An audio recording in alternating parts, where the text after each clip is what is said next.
Dear students, ఈ వీడియోలో మనం ఫిజిక్స్ కంప్లీట్ రివిజన్ గురించి తెలుసుకుందాం. సో దీంట్లో భాగంగా ఫస్ట్ మనకున్నటువంటి టాపిక్స్ అన్ని ఒకసారి చూద్దాం. First heat lesson, and after that refraction of light at plane surfaces, and after that refraction of light at curved surfaces, and human eye and colourful world, electric current and electromagnetism.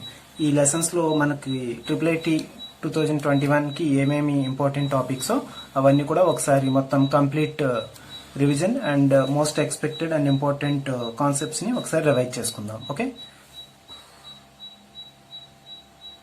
So let's come to first topic. So let's come to first topic, that is heat. And in heat lesson we want to discuss about heat. అంటే first heat గురించి తెలుసుకుందాం.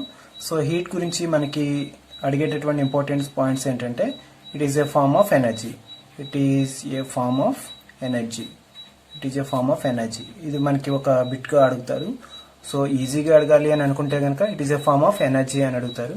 Next అలాగే it transfers from a body at high temperature, a body at high temperature to a body at lower temperature, so heat transfers from dash to dash అంటే a body at higher temperature to a body at lower temperature అని రాయాలి. అలాగే next మీకు అడిగేటటువంటి ఇంకొక concept ఏమిటి అంటే, ఇక్కడ ఒక హాట్ టీ ఉంది ఒక కప్ లో, అలాగే దీంట్లో ఒక కోల్డ్ స్పూన్ ని అరేంజ్ చేశారు అనుకోండి. This is cold spoon and this is hot tea. అప్పుడు ఏమవుతుంది అంటే, హీట్ ట్రాన్స్ఫర్ ఎక్కడి నుంచి ఎక్కడికి వెళ్తుంది అంటే హాట్ టీ నుంచి కోల్డ్ స్పూన్ దగ్గరికి వెళ్తుంది. అది మనం బిట్గా రాయాల్సిన అవసరం ఉంటుంది. నెక్స్ట్ అలాగే ఇక్కడ మన హ్యాండ్ ఉంది అనుకుందాం. ఈ హ్యాండ్ తో మనం కోల్డ్ గా ఉన్నటువంటి ఒక స్పూన్ ని టచ్ చేశారనుకోండి, ఇది కూడా మనకి బిట్గా అడుగుతారు. So if one person touch the cold spoon with his hand, then heat transfers from his hand to cold spoon. Cold spoon లోకి హీట్ ట్రాన్స్ఫర్ అవుతుంది ఫ్రమ్ హిజ్ హ్యాండ్ నుంచి కోల్డ్ స్పూన్ లోకి హీట్ ట్రాన్స్ఫర్ జరుగుతుంది. ఎందుకని అంటే hand is at higher temperature than the cold spoon. Cold spoon కన్నా hand యొక్క temperature అంటే హ్యూమన్ బాడీ యొక్క టెంపరేచర్ ఎక్కువ కాబట్టి హ్యాండ్ నుంచి కోల్డ్ స్పూన్ కి హీట్ ట్రాన్స్ఫర్ జరుగుతుంది. అలాగే అది కూడా మనకి అడుగుతారు. నెక్స్ట్ హీట్ కి యూనిట్స్ ఏమిటి అంటే, CGS units are calorie. CGS units ఏంటి? కెలోరీ. అలాగే ఎస్ఐ యూనిట్స్ ఏమిటి అంటే జౌల్స్. జౌల్. సో కెలోరీకి అండ్ జౌల్ కి రిలేషన్ ఏంటి అంటే 1 కెలోరీ ఈజ్ ఈక్వల్ 4.186 జౌల్. అలాగే మనకి దీన్ని ఇంకెలా అడగచ్చు అంటే 1 కిలో కెలోరీ ఈజ్ ఈక్వల్ అని కూడా అడుగుతారు. 1 kilo calorie is equal into 1000 వేయాలి. సో 4186 జౌల్స్ అవుతుంది. అలాగే నెక్స్ట్ 1 జౌల్ ఈజ్ ఈక్వల్ అని అడిగినా ఆశ్చర్యపోకర్లా. 1 joule is equal 1/4.186. 1 joule is equal 1/4.186 calorie. దీన్నే మనం ఎలా రాయొచ్చు అంటే 4.186 to the power of -1 calorie అని కూడా రాయొచ్చు. So 1 joule is equal 4.186 power -1 calorie అని కూడా బిట్గా అడగడానికి అవకాశం ఉంటుంది. నెక్స్ట్ అలాగే నెక్స్ట్ కాన్సెప్ట్ ఏమిటి అంటే temperature. Next concept is temperature. So temperature means the degree of hotness or coldness of A body is called temperature అంటారు. అంటే ఒక బాడీకి ఎంత కోల్డ్నెస్ ఎక్కువగా ఉంది లేదా ఎంత హాట్నెస్ ఉంది, so that degree of hotness or coldness ని ఏమంటారు అంటే టెంపరేచర్ అంటారు. Degree of hotness or coldness దీన్ని ఏమంటారంటే టెంపరేచర్ అంటారు. అలాగే నెక్స్ట్ టెంపరేచర్ కి యూనిట్స్ ఏమిటి అంటే degrees centigrade, degrees Fahrenheit and kelvin. So centigrade కి కెల్విన్ కి రిలేషన్ ఏమిటి అంటే 0 degrees centigrade is equal 273 kelvin. మనకి బిట్ గా అడగడానికి -273 degrees centigrade is equal how much kelvin అని అడిగితే దీనికి +273 యాడ్ చేయండి. అప్పుడు -273 + 273 అవుతుంది. So that is 0 kelvin. So -273 degree centigrade is equal 0 kelvin. ఇది కూడా మనకి బిట్ గా అడుగుతారు. నెక్స్ట్ అలాగే డిగ్రీస్ సెంటీగ్రేడ్ కి డిగ్రీస్ ఫారెన్హీట్ కి మధ్య ఉన్న రిలేషన్ కూడా గుర్తుపెట్టుకోండి. ఎందుకైనా మంచిది, అడగడానికి అవకాశం ఉంటుంది. ఇది మన సిలబస్ లో లేదు కానీ అడగడానికి అవకాశం ఉంటుంది. ఎందుకంటే టెంపరేచర్ అనేది మన సిలబస్ లో ఉంది, దానికి units degrees centigrade and degrees Fahrenheit అనేది కూడా మన సిలబస్ లో ఉంది. కాబట్టి C/100 is equal F-32/180. This is the relation between centigrade and Fahrenheit. Okay, ఇది కూడా మనం గుర్తుపెట్టుకోవాలి. సో ఈ స్టెప్ లో మనం గుర్తుపెట్టుకోవాల్సినటువంటి టాపిక్స్ ఏమిటి అంటే, క్వశ్చన్ గా అడగడానికి, బిట్స్ గా అడగడానికి అవకాశం ఉన్నటువంటివి. Heat is a form of energy. This is one bit. And heat transfers from higher temperature to a body from higher temperature to a body at lower temperature. Alage when hot tea is dipped, when cold spoon is dipped in hot tea, then heat transfer takes place from hot tea to cold spoon. Next alage if you hold the cold spoon, then heat transfer from your hand to cold spoon. Idu oka bit ga adutadu. Next units of heat in CGS system ante calorie, units of heat in SI system ante joule. Like 1 calorie is equal 4.186 joule and 1 kilocalorie is equal 4186 joule. Next 1 joule is equal 4.186 power minus 1 calorie. ఇది కూడా bit కడుగుతారు. Next అలాగే minus 273 degree centigrade is equal 0 Kelvin.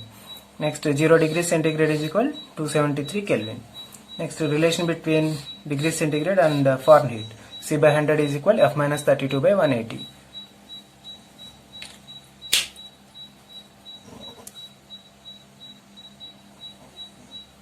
Our next concept is thermal equilibrium. Thermal equilibrium.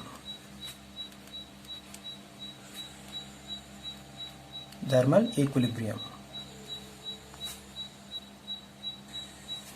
So thermal equilibrium అంటే ఇక్కడ ఒక body ఉంటుంది, ఇది ఒక hire temperature దగ్గర ఉంటుంది, ఇక్కడ మరొక బాడీ ఉంటుంది, అది లోయర్ టెంపరేచర్ దగ్గర ఉంది. ఈ రెండు ఒకదాంతో ఒకటి కనెక్ట్ చేస్తే heat transfer takes place from body at higher temperature to body at lower temperature. ఇదేమో హై టెంపరేచర్ దగ్గర ఉంది, ఇదేమో లో టెంపరేచర్ దగ్గర ఉంది అనుకున్నట్లయితే ఈ రెండు ఒకదాంతో ఒకటి కనెక్ట్ చేస్తే హీట్ ట్రాన్స్ఫర్ ఎక్కడి నుంచి ఎక్కడికి జరుగుతుంది? హైయర్ టెంపరేచర్ నుంచి లోయర్ టెంపరేచర్కి జరుగుతుంది. ఇది ఎంతవరకు జరుగుతుంది అంటే ఈ రెండు టెంపరేచర్స్ కూడా ఈక్వల్ గా ఉండేంత వరకు కూడా జరుగుతుంది. సో ఇక్కడ మీకు ఎలా అడుగుతారు అంటే at thermal equilibrium condition no heat transfer takes place. No heat transfer takes place. మీరు కన్ఫ్యూజ్ చేయడానికి at thermal equilibrium condition heat transfer takes place from a body at higher temperature to a body at lower temperature అని అడిగితే పొరపాటున high temperature నుంచి లో టెంపరేచర్కి వెళ్తుంది కాబట్టి మనం ఇది ఆన్సర్ చేస్తాం. కానీ మీరు ఎట్ థర్మల్ ఈక్విలిబ్రియం అని అనగానే no heat transfer takes place అనేది మీరు గుర్తుపెట్టుకోవాలి. నెక్స్ట్ అలాగే ఇంకొక పాయింట్ గుర్తుపెట్టుకోవాల్సింది ఏంటి అంటే both bodies are at same temperature. Both bodies are at same temperature. Are at same temperature. ఎందుకని అంటే థర్మల్ ఈక్విలిబ్రియం కండిషన్ అనగానే టూ బాడీస్ కి కూడా సేమ్ టెంపరేచర్ ఉంటుంది. So both bodies are at same temperature అనేది కూడా గుర్తుపెట్టుకోవాలి. నెక్స్ట్ అలాగే టెంపరేచర్ కి సంబంధించి ఇంకొక పాయింట్ ఏమిటి అంటే temperature is a measure of thermal equilibrium. Temperature is a measure of thermal equilibrium. ఇది కూడా మనకి ఇంపార్టెంట్ బిట్ గా అడుగుతారు. థర్మల్ ఈక్విలిబ్రియం కి మెజర్ ఏమిటి అంటే temperature. Temperature is a measure of thermal equilibrium. ఇది ఒక important point. And hour next topic is specific heat. Hour next topic is specific heat. Specific heat అంటే ఏంటంటే డెఫినేషన్స్ మీకు అడగచ్చు, అడగకపోవచ్చు, కానీ తెలుసుకుని ఉండడం వెరీ ఇంపార్టెంట్. ఇక్కడ 1 గ్రామ్ మాస్ ఉన్నటువంటి సబ్స్టెన్స్ ఉందనుకుందాము.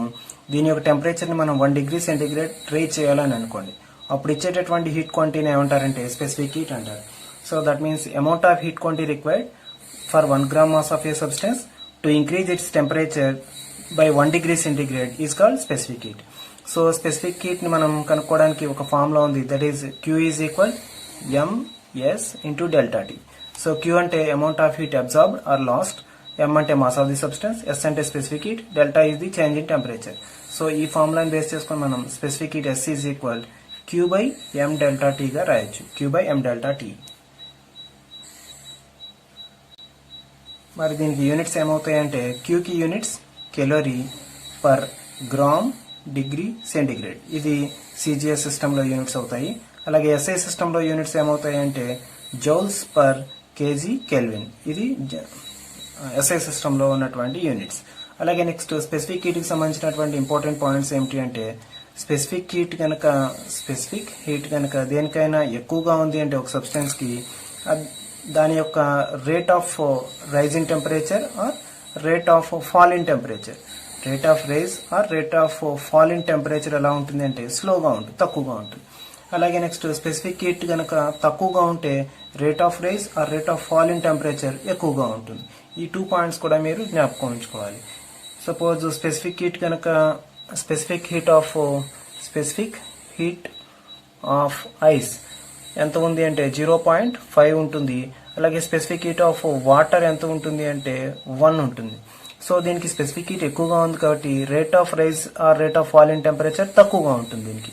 అలాగే rate of rise or fall in temperature దీనికి ఎక్కువగా ఉంటుంది. ఎందుకని అంటే ఇక్కడ స్పెసిఫిక్ హీట్ ఎక్కువగా ఉంటే rate of rise in temperature తక్కువగా ఉంటుంది. అందుకని మనకి సముద్రాల దగ్గర అంత త్వరగా టెంపరేచర్ రైజ్ అవ్వకపోవడానికి కారణం specific heat of water is more. So why the surroundings of oceans we didn't observe much rise in temperature అంటే due to specific heat of water is more అని రాయాలి. సముద్రాల పక్కన ఎందుకు టెంపరేచర్ ఎక్కువగా రైజ్ అవ్వదు అంటే specific heat of water is more, అందువలన rate of rise or rate of fall in temperature తక్కువగా ఉంటుంది. ఓకే, ఆ పాయింట్ మీరు గుర్తుపెట్టుకోవాలి. నెక్స్ట్ అలాగే స్పెసిఫిక్ హీట్ కనుక ఎక్కువగా ఉంటే స్పెసిఫిక్ హీట్ మోర్ అయితే కనుక అదేమవుతుంది అంటే టెంపరేచర్ని స్లోగా అబ్జార్బ్ చేసుకుని అలాగే స్లోగా రిలీజ్ చేస్తుంది. Slow absorb and slow release చేస్తూ ఉంటుంది. సో అలాగే స్పెసిఫిక్ హీట్ కనుక లెస్గా ఉంటే దేనికి రివర్స్, ఫాస్ట్గా అబ్జార్బ్ చేసుకుని ఫాస్ట్గా రిలీజ్ చేస్తుంది. అందుకని మనకు ఉన్నటువంటి ఎగ్జాంపుల్స్లో సమోసా, ఇదేమిటి సమోసా అనుకోవాలి దీన్ని. Samosa looks cool outside but hot inside ఉండడానికి కారణం ఏమిటి అంటే దీని లోపల ఉన్నటువంటి ఇంగ్రీడియంట్స్కి ఎక్కువ స్పెసిఫిక్ హీట్ ఉంటుంది. అలాగే next water melon fruit kept in a refrigerator retain it's coolingness అని కూడా మనకి బిట్ ఉంది. అంటే వాటర్ మెలన్ ఫ్రూట్ని కనుక మనం రిఫ్రిజిరేటర్లోంచి తీస్తే దాని లోపల ఉన్నటువంటి కూలింగ్నెస్ ఎక్కువసేపు ఉంటుంది. Why? Because it contains water and this water has more specific heat. So ఇవన్నీ విషయాలు మీరు తెలుసుకుంటే అది ఏబిసిడిలో ఇచ్చినా, మల్టిపుల్ చాయిస్లో ఇచ్చినా, అసర్షన్ అండ్ రీజన్లో ఇచ్చినా, అలాగే which is not correct, which is correct అని ఇచ్చినా సరే మీరు ఆన్సర్ చేయగలుగుతారు. ఓకే, సో దీంట్లో గుర్తుపెట్టుకోవాల్సిన పాయింట్ ఏంటంటే at thermal equilibrium condition no heat transfer takes place and both bodies are at same temperature. అలాగే next temperature is a measure of thermal equilibrium, అది అడగచ్చు. నెక్స్ట్ అలాగే units of specific heat in CGS system అంటే calorie per gram degree centigrade. అలాగే next units of specific heat in SI system అంటే joules per KG kelvin. Next అలాగే if specific heat is more then rate of rise in temperature or rate of fall in temperature is less. అలాగే next between specific heat of ice and water, so which one has the ability of rate of rise in temperature less అంటే water. ఈ ice and water లో దేనికి rate of rise in temperature or rate of fall in temperature తక్కువగా ఉంటుంది అంటే water. ఎందుకనంటే ఈ రెండిట్లో దేని యొక్క స్పెసిఫిక్ హీట్ ఎక్కువగా ఉందో దాని యొక్క rate of rise in temperature or rate of fall in temperature తక్కువగా ఉంటుంది. సో అలాగే స్పెసిఫిక్ హీట్ మోర్గా ఉంటే టెంపరేచర్ ని స్లోగా అబ్జర్వ్ చేసుకుని స్లోగా రిలీజ్ చేస్తుంది. సో అందుకనే samosa looks cool outside but hot inside అంటే ingredients in samosa has greater specific heat. అలాగే వాటర్ మెలన్ ఫ్రూట్ కూడా బయటికి మామూలుగా ఉన్న లోపల ఎందుకు కూల్గా ఉంటుంది అంటే దీని లోపల వాటర్ ఉంటుంది, వాటర్కి స్పెసిఫిక్ హీట్ ఎక్కువగా ఉంటుంది. సో ఇది మనం పాయింట్స్ గుర్తుపెట్టుకో. So next topic is method of mixtures. అలాగే ఇందులోకి వెళ్ళడానికి ముందుగా మీరు comment box or live chat బాక్స్లో నోట్ చేయండి 57 డిగ్రీస్ సెంటీగ్రేడ్ని కెల్విన్లోకి మారిస్తే ఎంత వస్తుంది. మీరు లైవ్ చాట్ బాక్స్ ఉంది కదా దాంట్లో నోట్ చేయండి. ఓకే, లైవ్ చాట్ ఇప్పుడు ఇది ప్రీమియర్గా వస్తుంది కాబట్టి లైవ్ చాట్లో మీరు దీని ఆన్సర్ని టైప్ చేయండి. సో ఇప్పుడు మెథడ్ ఆఫ్ మిక్చర్స్ దగ్గరికి వద్దాం. సో మెథడ్ ఆఫ్ మిక్చర్స్ అంటే ఇక్కడ ఒక బాడీ ఉందనుకుందాం, ఇక్కడ ఇంకొక బాడీ ఉందనుకోండి. దీని మాస్ M1, దీని మాస్ M2, దీని టెంపరేచర్ T1, దీని టెంపరేచర్ T2 అనుకున్నట్లయితే ఇవి రెండు ఒకదానితో ఒకటి కనెక్ట్ చేశారనుకోండి. అప్పుడు రిజల్టెంట్ టెంపరేచర్ ఎంత అని అడుగుతారు, అది కూడా మీకు ప్రాబ్లమ్స్లో ఇస్తారు. అప్పుడు దానికి ఫార్ములా ఉంది, resultant temperature T is equal M1T1 plus M2T2 divided by M1 plus M2. So మీకు ఎగ్జామ్లో ఇచ్చేటటువంటివి ఎలా ఇస్తారంటే కొంచెం డిఫికల్టీగా ఉండడం కోసం ఒక బాడీ ఏమో 50 గ్రామ్స్ ఉన్నటువంటి ఒక బాడీ ఉంది, అది 40 డిగ్రీ సెంటీగ్రేడ్ దగ్గర ఉంది. ఇంకొక 50 గ్రామ్స్ ఉన్నటువంటి మరొక బాడీ ఉంది, అదేమో 27 కెల్విన్ దగ్గర ఉంది. అప్పుడు లేదా 273 కెల్విన్ దగ్గర ఉంది, 273 కెల్విన్ దగ్గర ఉంది. అప్పుడు రిజల్టెంట్ టెంపరేచర్ ఎంత అని అడుగుతారు. అప్పుడు M1 ప్లస్లో ఇది రాసుకుంటాం, M2 ప్లస్లో ఇది రాసుకుంటాం, టెంపరేచర్ T1 ఇది వేసుకుంటాం, టెంపరేచర్ T2 ఇది వేసుకోవడానికి ఇక్కడ డిగ్రీ సెంటీగ్రేడ్లో ఉంది కాబట్టి ఇది మనం కెల్విన్ కూడా సెంటీగ్రేడ్లోకి మార్చాలి. సెంటీగ్రేడ్లోకి మార్చాలంటే -273 వేయాలి, అప్పుడు 0 డిగ్రీ సెంటీగ్రేడ్ అవుతుంది. అప్పుడు ఇది టెంపరేచర్ T2గా వేసుకున్నట్లయితే మనకి ఆన్సర్ వస్తుంది. ఓకే, ఇది కూడా మీరు ఆన్సర్ చేసి నాకు లైవ్ చాట్లో వేయండి. ఓకే, M1 ఏమో 50 గ్రామ్స్, M2 ఏమో 50 గ్రామ్స్, T1 ఏమో 40 డిగ్రీస్, T2 ఏమో 0 డిగ్రీస్. దెన్ రిజల్టెంట్ టెంపరేచర్ ఎంత అనేది ఫైండ్ అవుట్ చేయండి. ఓకే, ఇది కూడా మీరు లైవ్ చాట్లో నోట్ చేయండి. నెక్స్ట్ అలాగే ఇంకొక పాయింట్ మనం గుర్తుపెట్టుకోవాల్సింది ఏమిటి అంటే specific heat gives the idea of degree of reluctance. ఇది కూడా ఈ మధ్యన అడుగుతున్నారు. Idea of degree of reluctance of the substance. Degree of reluctance of the substance అంటే ఒక సబ్స్టెన్స్ ఎంత త్వరగా హీట్ ని అబ్జర్వ్ చేసుకుంటుంది, ఎంత త్వరగా హీట్ ని రిలీజ్ చేస్తుంది అనేటటువంటి విషయాలన్నీ కూడా మనకి చెప్పేది ఎవరు అంటే specific heat. Next topic latent heat కి సంబంధించి కూడా ఒక విషయం తెలుసుకోండి. లేటెంట్ హీట్ అంటే టెంపరేచర్ లో చేంజ్ ఏమి లేకుండా అంటే కాన్స్టెంట్ టెంపరేచర్ దగ్గర సాలిడ్ లిక్విడ్ గా మారడం లేదా లిక్విడ్ గ్యాస్ గా మారడం. సాలిడ్ లిక్విడ్ గా మారడాన్ని లేటెంట్ హీట్ ఆఫ్ ఫ్యూజన్ అంటారు. లిక్విడ్ వేపర్ గా మారడాన్ని లేటెంట్ హీట్ ఆఫ్ వేపరైజేషన్ అంటారు. సో మీకున్నటువంటి ఎగ్జాంపుల్స్ లో ఒక -4 డిగ్రీ సెంటీగ్రేడ్ దగ్గర ఐస్ తీసుకుంటే అది ఏమవుతుంది అంటే first ice at 0 degree centigrade గా కన్వర్ట్ అవుతుంది. Then water at 0 degree centigrade గా కన్వర్ట్ అవుతుంది. ఆ తర్వాత వాటర్ ఎట్ 100 డిగ్రీ సెంటీగ్రేడ్ గా కన్వర్ట్ అవుతుంది. ఆ తర్వాత ఇది water vapour at 100 degree centigrade గా కన్వర్ట్ అవుతుంది. సో ఈ ఐస్ గా మారడం ఫస్ట్ స్టేజ్. అలాగే మళ్ళీ ఈ ఐస్ ఈ వాటర్ గా కన్వర్ట్ అవడం సెకండ్ స్టేజ్. మళ్ళీ ఈ వాటర్ ఎట్ 100 డిగ్రీ సెంటీగ్రేడ్ గా మారడం థర్డ్ స్టేజ్. అలాగే water vapour at 100 degree centigrade గా మారడం ఫోర్త్ స్టేజ్. సో ఈ వాటర్ వేపర్ ని ఏమంటారంటే స్టీమ్ అని కూడా అంటారు. ఈ వాటర్ వేపర్ నే steam. So this is first stage. Ice at -4 degree centigrade, ice at 0 degrees గా మారడం first stage. Ice at 0 degrees, water at 0 degrees గా second stage. Water at 0 degrees, water at 100 గా third stage. Water vapour at 100 or steam at 100 గా మారడం fourth stage. So మీరు ఈ కేసులన్నింటిలో కూడా ice and ice కానీ ఇక్కడ టెంపరేచర్ డిఫరెన్స్ ఎప్పుడైతే ఉందో మీరు ఇక్కడ ఏ ఫార్ములా వేసుకోవాలంటే Q = ms × ΔT ఫార్ములా వేసుకోవాలి. సో ఇక్కడ అమౌంట్ ఆఫ్ హీట్ క్యాలిక్యులేట్ చేయాలి అంటే Q = ms × ΔT ఫార్ములా వేసుకోవాలి. నెక్స్ట్ అలాగా ఇక్కడ టెంపరేచర్ డిఫరెన్స్ ఏమీ లేదు కాబట్టి ఇక్కడ ఏం ఫార్ములా వేసుకుంటామంటే లేటెంట్ హీట్ యొక్క ఫార్ములా వేసుకుంటాం. Latent heat of Q = Lm formula వేసుకుంటాం. లేటెంట్ హీట్ ఆఫ్ ఫ్యూజన్ అవుతుంది. దట్ ఈస్ 80 × 1 గ్రామ్ ఉన్నట్లయితే 80 calories దీని ఆన్సర్ అవుతుంది. సో ఎప్పుడైతే ఇలా టెంపరేచర్ డిఫరెన్స్ ఉందో మీరు ఇక్కడ amount of heat absorbed or released కి ఫార్ములా ఏం వేసుకోవాలంటే Q = ms × ΔT వేసుకోవాలి. ఇంకోటి గుర్తుపెట్టుకోవాల్సింది ఇక్కడ వాటర్ అయితే స్పెసిఫిక్ హీట్ 1 వేసుకోవాలి. ఐస్ అయితే ఎప్పుడు ఇచ్చాడో ఇక్కడ స్పెసిఫిక్ హీట్ 0.5 వేసుకోవాలి. సో మీకు ఇక్కడ ఒక ఎగ్జాంపుల్ చెప్తాను వినండి. 1 gram of ice at -4 degree centigrade ని అలాగే 1 gram of ice at 0 degree centigrade గా మార్చడానికి ఎంత అమౌంట్ ఆఫ్ హీట్ క్వాంటిటీ అవసరం అవుతుంది అంటే మీరు ఎలా క్యాల్కులేట్ చేస్తారు అంటే Q = ms × ΔT ఫార్ములా వేసుకుంటాము. M అంటే మాస్ 1 గ్రామ్ 1 వేసుకుంటాము. స్పెసిఫిక్ హీట్ ఆఫ్ ఐస్ వేసుకోవాలి. దట్ ఈస్ 0.5 వేసుకోవాలి ఇక్కడ. Next ΔT means change in temperature 0 -4 +4 వేసుకోవాలి. సో అలా మనం ఈ క్వశ్చన్ ని ఆన్సర్ చేయాలి. సో ఈ క్వశ్చన్ మీరు ఆన్సర్ చేసి లైవ్ చాట్ లో ఉన్నటువంటి లైవ్ చాట్ బాక్స్ లో నోట్ చేయండి. ఎవరు ఆన్సర్ చేయగలరో చూద్దాం. ఓకే, సో మీరు ఆల్రెడీ ఇక్కడ అన్ని చెప్పాను. M+లో 1 వేసుకోవాలి. స్పెసిఫిక్ హీట్ 0.5 వేసుకోవాలి. ΔT means change in temperature 0 -4 +4 వేసుకోవాలి. సో ఇది ఆన్సర్ చేసి లైవ్ చాట్ లో ఉన్నటువంటి బాక్స్ లో నోట్ చేయండి. మీకు ఒక 2 seconds టైం ఇస్తున్నాం. Okay, our next topic is refraction of light at plane surfaces. So దీంట్లో మనకి రిఫ్రాక్షన్ అంటే ఏంటంటే bending of light ray. So ఒక లైట్ రే ఇలా వచ్చింది. యాక్చువల్గా అయితే ఈ లైట్ రే ఇలా వెళ్ళిపోవాలి. కానీ ఇక్కడ ఇదేదో వాటర్ అనే 2 మీడియంస్ ఉన్నట్లయితే ఒక మీడియం నుంచి ఇంకొక మీడియంలోకి వెళ్ళడం బెండ్ అవుతుంది. So bending of light ray is known as refraction. So refraction సంబంధించి మీరు గుర్తుపెట్టుకోవాల్సింది ఏమిటి అంటే bending of light ray is known as refraction. Bending of light ray. అలాగే నెక్స్ట్ డ్యూరింగ్ రిఫ్రాక్షన్ అంటే velocity of light changes.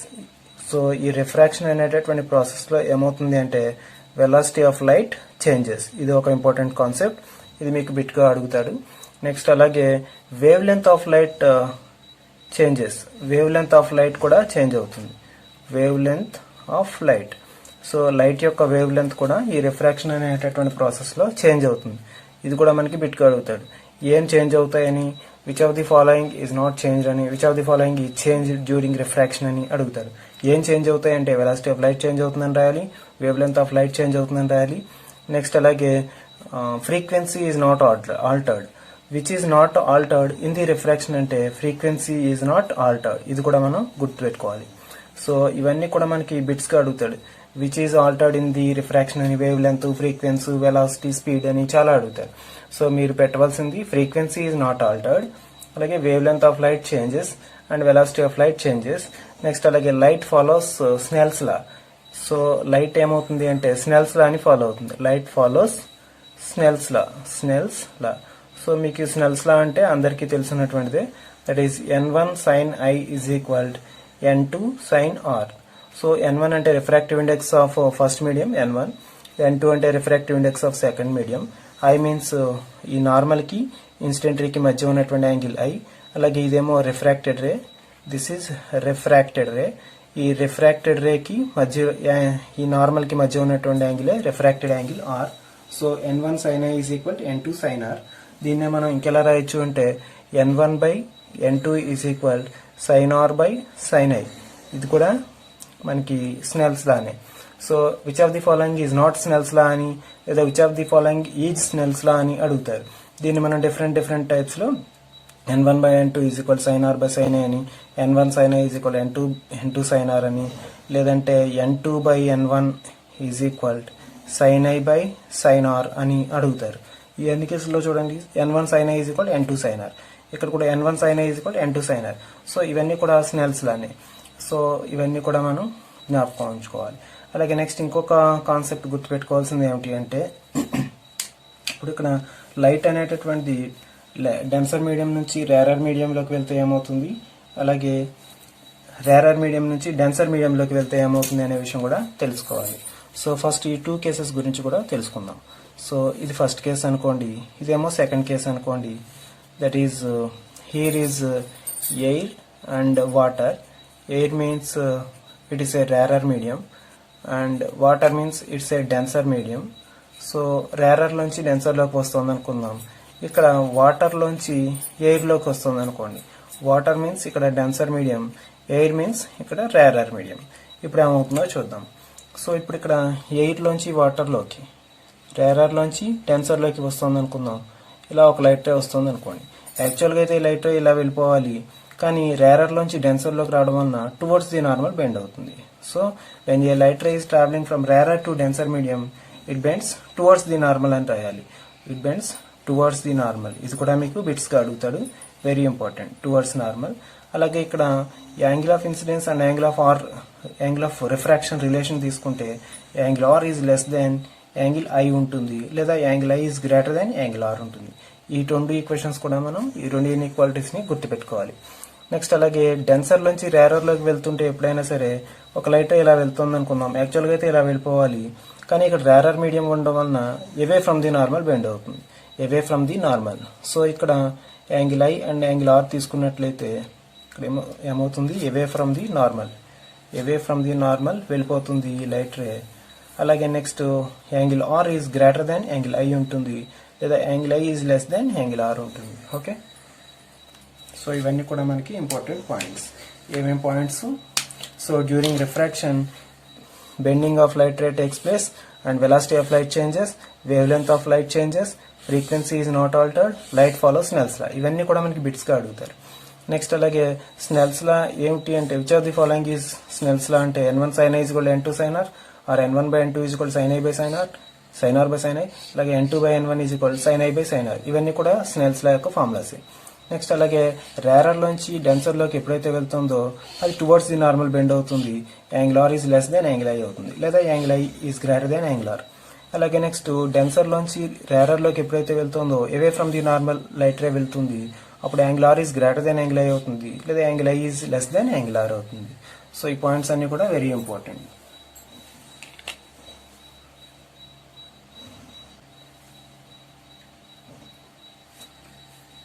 So ఇక్కడ next topic refractive index.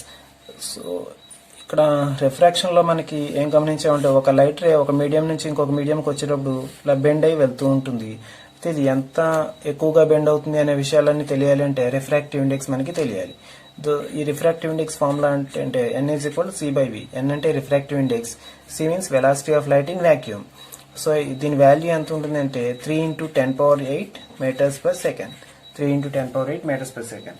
కానీ దీన్ని మనకి ఎలా అడగచ్చు అంటే velocity of light in vacuum 3 × 10⁸ metres per second, 3 × 10⁻10 centimetres per second, అలాగే 3 lakhs kilometres per second. 3 lakhs kilometres per second. ఇలా కూడా మనకి ఇవన్నీ కూడా కరెక్ట్ ఆన్సర్స్ అవుతాయి. నెక్స్ట్ అలాగే రిఫ్రాక్టివ్ ఇండెక్స్ ఫార్ములా నోట్ చేసుకున్న వెంటనే కొన్ని మీడియం యొక్క రిఫ్రాక్టివ్ ఇండెక్సెస్ కూడా మీరు చదవాలి ఖచ్చితంగా. ఎందుకని అంటే ఈ రిఫ్రాక్టివ్ ఇండెక్స్ మీకు సిలబస్ లో ఉంది కాబట్టి దీని మీద ఖచ్చితంగా క్వశ్చన్స్ ఇస్తారు. కాబట్టి medium and refractive index, suppose air యొక్క రిఫ్రాక్టివ్ ఇండెక్స్ 1.003, ఇది ఒకటి గుర్తుపెట్టుకోవాలి. నెక్స్ట్ అలాగే ఐస్ యొక్క రిఫ్రాక్టివ్ ఇండెక్స్ 1.31. 0.5 వేస్తాం మనం పొరపాటున, ఎందుకంటే ఐస్ యొక్క స్పెసిఫిక్ హీట్ 0.5. 0.5 అండ్ 1.31 ఇస్తే రిఫ్రాక్టివ్ ఇండెక్స్ 1.31 వేసుకోవాలి. నెక్స్ట్ అలాగే వాటర్ యొక్క రిఫ్రాక్టివ్ ఇండెక్స్ ఎంత అంటే 1.33. సపోజ్ ఇక్కడ మనకి 1 ఇస్తారు, ఎందుకంటే వాటర్ కి స్పెసిఫిక్ హీట్ 1 కాబట్టి మనం స్పెసిఫిక్ హీట్ గుర్తుపెట్టుకుంటాం, పొరపాటున 1 రాసే అవకాశం ఉంటుంది. 1.33 అని గుర్తుపెట్టుకోవాలి. నెక్స్ట్ అలాగే డైమండ్ యొక్క స్పెసిఫిక్ హీట్ తీసుకున్నట్లయితే డైమండ్ యొక్క రిఫ్రాక్టివ్ ఇండెక్స్ తీసుకున్నట్లయితే దట్ ఈస్ 2.42. నెక్స్ట్ అలాగే బెంజీన్ యొక్క రిఫ్రాక్టివ్ ఇండెక్స్ తీసుకున్నట్లయితే 1.5. సో దీంట్లో మీకు ఇంపార్టెంట్ అనిపించినవన్నీ కొన్ని చెప్పాను. సో ఇవన్నీ కూడా మీరు గుర్తుపెట్టుకోవడం మంచిది. నెక్స్ట్ అలాగే స్నెల్స్ లా మీరు ఇప్పుడే నేర్చుకున్నారు. n1 sin i is equal n2 sin r. ఇది కూడా మీకు ఇంపార్టెంట్ బిట్ గా అడుగుతూ ఉంటారు. ఓకే, నెక్స్ట్ అలాగా మీకు నెక్స్ట్ కాన్సెప్ట్ ఏమిటి అంటే laws of refraction. Laws of refraction అదేంటో చూద్దాం. Laws of refraction. ఈ లాస్ ఆఫ్ రిఫ్రాక్షన్ లో ఏముంటాయి అంటే ఒక 2 లాస్ ఉన్నాయి రిఫ్రాక్షన్ కి సంబంధించి. ఆ 2 లాస్ ఏమిటో తెలుసుకుందాం. ఎప్పుడైనా మనకి టూ మీడియంస్ ఇలా ఉన్నాయి అనుకుంటే, ఒక లైట్ రే ఇలా వస్తుంది ఒక మీడియం నుంచి, యాక్చువల్గా అయితే ఇలా వెళ్ళాలి, ఇంకొక మీడియం ఉండడం వల్ల ఇలా బెండ్ అయి వెళ్ళింది అనుకుందాం.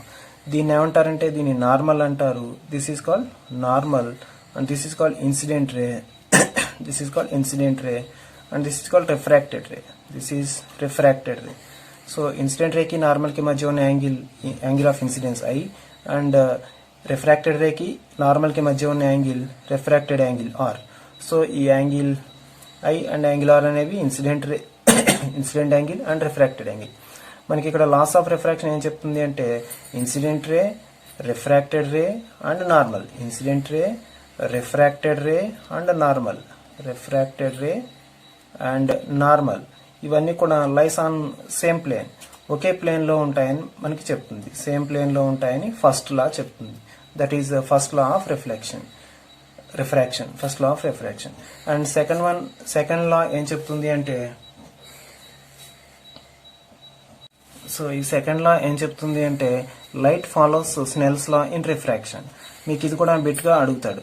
లైట్ ఫాలోస్ స్నెల్స్ లా అని, light does not follow Snell's law అని అడుగుతారు మీకు. అప్పుడు ఏం గుర్తుపెట్టుకోవాలి, light follows Snell's law. n1 sin i is equal n2 sin r. ఇది స్నెల్స్ లా కాబట్టి n1 sin i is equal n2 sin r అవుతుంది. సో అలాగే during refraction n1 sin i is equal n2 sin r. ఇది assertion గా ఇచ్చి, assertion ఏమో during refraction light fall అవన్నీ ఇవ్వకుండా అసర్షన్ అని ఇచ్చి n1 sin i is equal n2 sin r, where n1 and n2 are refractive indices and i and r are angle of incidence and angle of refraction అని ఇచ్చి, reason light follows Snell's law in refraction అని ఇస్తే both assertion and reason are right అని మీరు రాయాలి. Okay, so మీరు ఈ slide లో గుర్తుపెట్టుకోవాల్సిన ఏంటి అంటే n is equal c/v and velocity of light in vacuum గుర్తుపెట్టుకోవాలి. నెక్స్ట్ అలాగే refractive indices of ice, water, air and diamond and benzene. So ఈ డైమండ్ యొక్క రిఫ్రాక్టివ్ ఇండెక్స్ బాగా గుర్తుపెట్టుకోండి. నెక్స్ట్ స్నెల్స్ లా గుర్తుపెట్టుకోండి. స్నెల్స్ లా డిఫరెంట్ టైప్స్ లో అడిగితే answer చేసేలాగా గుర్తుపెట్టుకోవాలి. నెక్స్ట్ లాస్ ఆఫ్ రిఫ్రాక్షన్ లో ఇవన్నీ కూడా ఒకే ప్లేన్ లో ఉంటాయి. నెక్స్ట్ అలా లైట్ ఫాలో స్నెల్స్ లా. అలాగే which of the following is not the laws of refraction అని ఇచ్చి, ఇవి రెండు ఇచ్చి ఇంకోటి ఏదో ఇస్తే లేనిది మీరు ఐడెంటిఫై చేయాలి. అవి ఎలా ఐడెంటిఫై చేయాలి అంటే ఫస్ట్ లాస్ ఆఫ్ రిఫ్రాక్షన్ ఏంటో తెలియాలి. So incident ray, refracted ray, normal lies on the same plane, that is first law. And second law ఏమిటి అంటే light follows Snell's law, this is second law. Our next topic is refraction of light at curved surfaces. So ఈ curved surfaces లో మనకి ఇచ్చినటువంటిది ఏమిటి అంటే convex lens. Convex lens గురించి information మనం బాగా తెలుసుకోవాలి. So this is convex lens and this is principal axis. So ఈ కాన్వెక్స్ లెన్స్ యొక్క మిడ్ పాయింట్ ని పోల్ అంటారు. అలాగే ప్యారలల్ గా వచ్చినటువంటి లైట్ రేస్ రిఫ్రాక్షన్ తర్వాత, అంటే ప్యారలల్ గా వచ్చిన లైట్ రేస్, ఇలా లైట్ రేస్ వచ్చినటువంటివి ప్యారలల్ రేస్ ఈ లెన్స్ తర్వాత లెన్స్ మీద పడి రిఫ్రాక్ట్ అయ్యి, ఈ రిఫ్రాక్షన్ తర్వాత ప్రిన్సిపల్ యాక్సిస్ మీద ఒక పాయింట్ దగ్గర మీట్ అవుతాయి, that is focus. So this is pole and this is focus అవుతుంది. సో ఈ ఫోకస్ అవుతుంది. అలాగే ఇటువైపు నుంచి లైట్ రేస్ వస్తే ఇటువైపు ఫోకస్ ఫామ్ అవుతుంది. So this is F1 and this is F2. అలాగే ఈ లెన్స్ ఏ స్పియర్ లో ఒక పార్ట్ గా ఉందో ఆ స్పియర్ యొక్క సెంటర్ ఏమంటారంటే సెంటర్ ఆఫ్ కర్వేచర్ అంటారు. So C means this is centre of curvature అంటారు.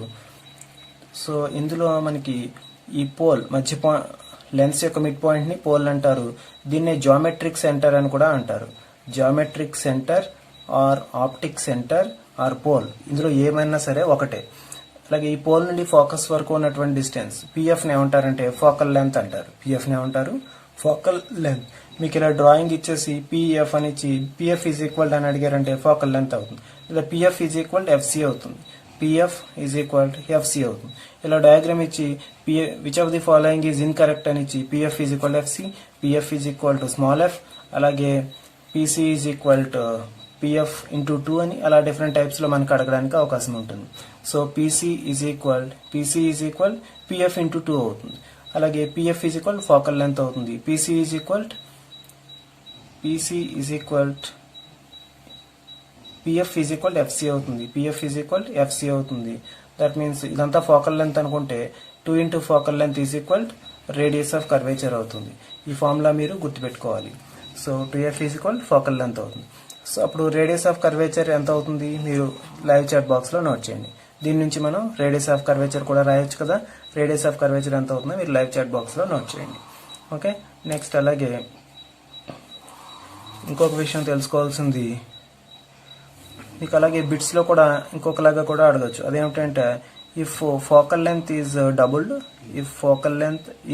Doubled, next then it is equal to the అని ఇచ్చారనుకోండి. It is equal to the అని ఇస్తే ఏమవుతుంది, ఫోకల్ లెంత్ డబుల్ అయితే అది ఏమవుతుంది, దేనికి ఈక్వల్ అవుతుంది, రేడియస్ ఆఫ్ కర్వేచర్ కి ఈక్వల్ అవుతుంది అని రాయాలి. రేడియస్ ఆఫ్ కర్వేచర్ కి ఈక్వల్ అవుతుంది అని నోట్ చేయాలి. సో మనకి అలా డిఫరెంట్ టైప్స్ లో క్వశ్చన్స్ అడగడానికి అవకాశం ఉంటుంది. సో మీరు ఇక్కడ గుర్తుపెట్టుకోవాల్సింది ఏమిటి అంటే PF is equal to focal length, next అలాగే 2 into focal length is equal radius of curvature అవుతుంది. అలాగే పోల్ ని జియోమెట్రిక్ సెంటర్ అని కూడా అంటారు. అలాగే ఫోకల్ లెంత్ డబుల్ అయితే అది దేనికి ఈక్వల్ అవుతుంది, రేడియస్ ఆఫ్ కర్వేచర్ కి ఈక్వల్ గా అవుతుంది. నెక్స్ట్ ఇంకా ఇంపార్టెంట్ టాపిక్స్ ఏమిటి అంటే సపోజ్ ఇక్కడ ఏదైనా సరే ఒక కాన్వెక్స్ లెన్స్ ఉందనుకున్నాము. This is principal axis and this is one convex lens. అలాగే ఈ కాన్వెక్స్ లెన్స్ మీద ఒక parallel beam of light rays వచ్చాయి అనుకోండి. జనరల్ గా parallel beam of light rays వస్తే ఫోకస్ కుండా వెళ్తాయి ఆఫ్టర్ రిఫ్రాక్షన్. అలా కాకుండా కొంత యాంగిల్ చేస్తూ గనక ఈ కాన్వెక్స్ లెన్స్ మీద ఇలా కొంత యాంగిల్ చేస్తూ parallel beam of light rays వస్తే అప్పుడు ఏమవుతాయి అంటే ఈ ప్రిన్సిపల్ యాక్సిస్ కి పర్పెండిక్యులర్ గా ఒక ప్లేన్ ఉన్నది అని అనుకుంటే that plane is called focal plane. This plane ఏమంటారంటే ఫోకల్ ప్లేన్ అంటారు. Focal plane. ఈ ఫోకల్ ప్లేన్ మీద ఒక పాయింట్ దగ్గర మీట్ అవుతాయి అన్నమాట. ఏదైనా సరే ఒక parallel beam of light rays కొంత యాంగిల్ చేస్తూ ఇన్సిడెంట్ అయితే అవన్నీ కూడా రిఫ్రాక్షన్ తర్వాత ఏమవుతాయి, ఒక ఫోకల్ ప్లేన్ మీద ఉన్నటువంటి ఒక పాయింట్ దగ్గర మీట్ అవుతాయి. ఇలాగనమాట, జస్ట్ లైక్ దిస్. సో మీకు ఇక్కడ బిట్స్ ఎలా అడుగుతారు అంటే focal plane is parallel to the principal axis, perpendicular to the principal axis అంటే perpendicular to the principal axis అని రాయాలి. Focal plane is perpendicular to the principal axis. Focal plane perpendicular to the principal axis. Perpendicular to the principal axis. అలాగే next when parallel beam of light rays making an angle with the convex lens then they meet dash after refraction ante they meet at a point on focal plane. Focal plane మీద ఉన్నటువంటి ఒక point దగ్గర meet అవుతాయి. అది కూడా very important bit. So parallel beam of light rays వస్తే focus దగ్గర meet అవుతాయి. Parallel beam of light rays కొంత యాంగిల్ చేస్తూ వస్తే అవి ఫోకల్ ప్లేన్ దగ్గర ఉన్నటువంటి ఒక పాయింట్ దగ్గర మీట్ అవుతాయి. So it is very important. Next అలాగే ఒక కాన్వెక్స్ లెన్స్ ఉంది అని అనుకుంటే ఆ కాన్వెక్స్ లెన్స్ దగ్గర ఇమేజ్ ఎలా ఫామ్ అవుతుందో మీకు వెరీ ఇంపార్టెంట్. అదేంటంటే ఇది ఆప్టిక్ సెంటర్ అనుకుంటే this is focus and this is centre of curvature. దీన్ని 2F అని కూడా అంటారు.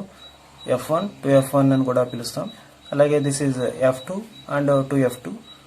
2F1 ని C1 అని కూడా అంటాము, 2F2 ని C2 అని కూడా అంటాము. సో ఆబ్జెక్ట్ని కనుక మనం ఇన్ఫినిటీ దగ్గర ఉంచినట్లయితే అప్పుడు ఇమేజ్ ఎలా ఫామ్ అవుతుంది అంటే ఎట్ ఫోకస్ దగ్గర ఫామ్ అవుతుంది. ఎట్ ఫోకస్ దగ్గర ఫామ్ అవుతుంది. దాన్ని పాయింట్ సైజ్డ్ ఇమేజ్ అని కూడా అంటారు. పాయింట్ సైజ్డ్ ఇమేజ్ అని కూడా అంటాం. నెక్స్ట్ అలాగే బియాండ్ సి ఆబ్జెక్ట్ని కనుక బియాండ్ సి దగ్గర ఉంచినట్లయితే అప్పుడు ఆ ఇమేజ్ ఎక్కడ ఫామ్ అవుతుంది అంటే బిట్వీన్ F అండ్ C దగ్గర ఫామ్ అవుతుంది. సో ఆబ్జెక్ట్ ని బియాండ్ సి మీన్స్ ఇక్కడ సి కన్నా దూరంగా ఇక్కడ ఎక్కడైనా ఆబ్జెక్ట్ ఉంచినట్లయితే బిట్వీన్ F అండ్ C ఈ దగ్గర ఫామ్ అవుతుంది. బిట్వీన్ F అండ్ C ఇక్కడ ఫామ్ అవుతుంది. Between F and C form అవుతుంది. దీని యొక్క ప్రాపర్టీస్ ఎలా ఉంటాయి అంటే it is diminished image form అవుతుంది, అలాగే రియల్ ఇమేజ్ ఫామ్ అవుతుంది, అలాగే it is inverted image form అవుతుంది. It is inverted image. Diminished means ఉన్నటువంటి ఆబ్జెక్ట్ కన్నా చిన్నగా ఇమేజ్ ఫామ్ అవుతుంది, దాన్ని డిమినిష్డ్ అంటారు. అలాగే ఒక పేపర్ మీద స్క్రీన్ మీద క్యాచ్ చేయగలిగితే దాన్ని రియల్ ఇమేజ్ అంటారు. ఇలా ఆబ్జెక్ట్ కనుక ఇలా ఉన్నట్లయితే ఇమేజ్ ఇలా ఫామ్ అయితే that is inverted image. So అలా ఇన్వర్టెడ్ ఇమేజ్.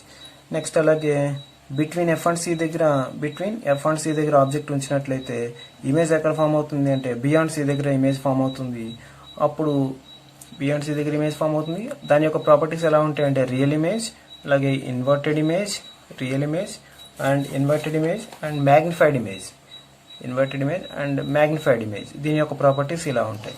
నెక్స్ట్ అలాగే ఎట్ సెంటర్ ఆఫ్ కర్వేచర్ దగ్గర ఆబ్జెక్ట్ ఉంచినట్లయితే మళ్ళీ ఎట్ సెంటర్ ఆఫ్ కర్వేచర్ దగ్గర ఇమేజ్ ఫామ్ అవుతుంది. దట్ మీన్స్ ఎట్ C1 దగ్గర ఉంచితే ఎట్ C2 దగ్గర ఇమేజ్ ఫామ్ అవుతుంది. అలాగే బిట్వీన్ F1 అండ్ C1 దగ్గర ఉంచితే బియాండ్ C2 ఇటువైపు ఆబ్జెక్ట్ ఉంచితే ఇటువైపు ఇమేజ్ ఫామ్ అవుతుంది. కాబట్టి F1 దగ్గర ఉంచితే C2 2 దగ్గర ఫామ్ అవుతుంది. That means between F1 and C1 ఉంచితే బియాండ్ C2 ఫామ్ అవుతుంది. లేదా బిట్వీన్ F2 అండ్ C2 ఉంచితే బియాండ్ C1 ఫామ్ అవుతుంది. సో మీరు అది గుర్తుపెట్టుకోవాలి. సో బియాండ్ C అయితే between F and C, between F and C అయితే బియాండ్ C, ఎట్ C దగ్గర అయితే ఎట్ C దగ్గర ఇమేజ్ ఫామ్ అవుతుంది. అది ఎలా ఉంటుంది అంటే సేమ్ సైజ్ ఇమేజ్ ఫామ్ అవుతుంది, అలాగే రియల్ ఇమేజ్ ఫామ్ అవుతుంది, అలాగే ఇన్వర్టెడ్ ఇమేజ్ ఫామ్ అవుతుంది. అలాగే ఎట్ ఫోకల్ పాయింట్ దగ్గర కనుక ఇమేజ్ ఆబ్జెక్ట్ ఉంచినట్లయితే ఇన్ఫినిటీ దగ్గర ఇమేజ్ ఫామ్ అవుతుంది. అలాగే next between F and P దగ్గర ఆబ్జెక్ట్ని కనుక ఉంచినట్లయితే అప్పుడు ఇమేజ్ ఎలా ఫామ్ అవుతుంది అంటే వర్చువల్ ఇమేజ్ ఫామ్ అవుతుంది. వర్చువల్ ఇమేజ్ ఫామ్ అవుతుంది. అలాగే మ్యాగ్నిఫైడ్ ఇమేజ్ ఫామ్ అవుతుంది. ఎరెక్టెడ్ ఇమేజ్ ఫామ్ అవుతుంది. అంటే స్ట్రైట్ గా ఉంటుంది. ఎరెక్టెడ్ ఇమేజ్ ఫామ్ అవుతుంది. సో ఈ పాయింట్స్ అన్ని కూడా మీరు గుర్తుపెట్టుకోవాలి. నెక్స్ట్ అలాగే ఇంకొక కాన్సెప్ట్ ఏమిటి అంటే ఇంపార్టెంట్ కాన్సెప్ట్, మీకు ఇవన్నీ కూడా బిట్స్ లో అడుగుతారు.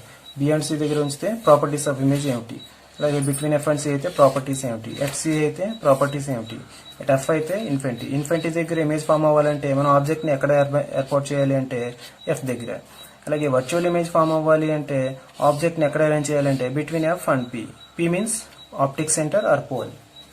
ఓకే, నెక్స్ట్ ఇంకొకటి తెలుసుకోవాల్సింది ఏమిటి అంటే magnification. That is magnification. So magnification గురించి తెలుసుకోవాలి అంటే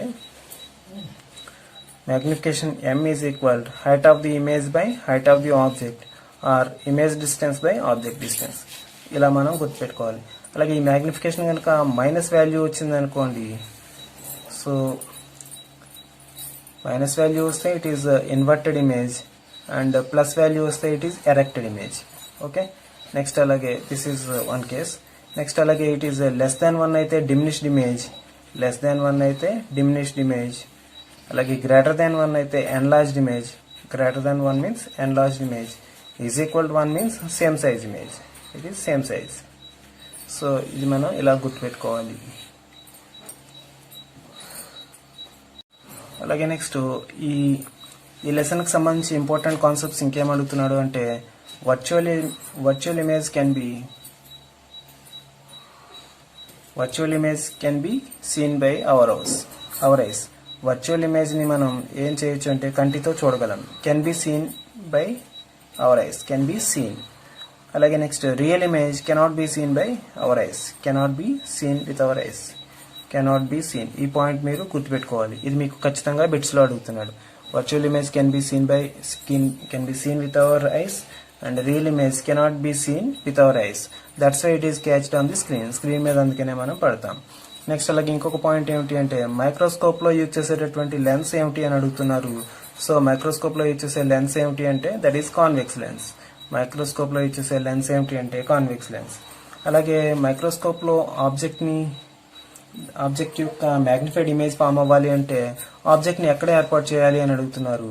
అప్పుడు to look at position and size of image అలా కాదు. So to get the magnified image of the object, so the object is placed less than its focal length, less than its focal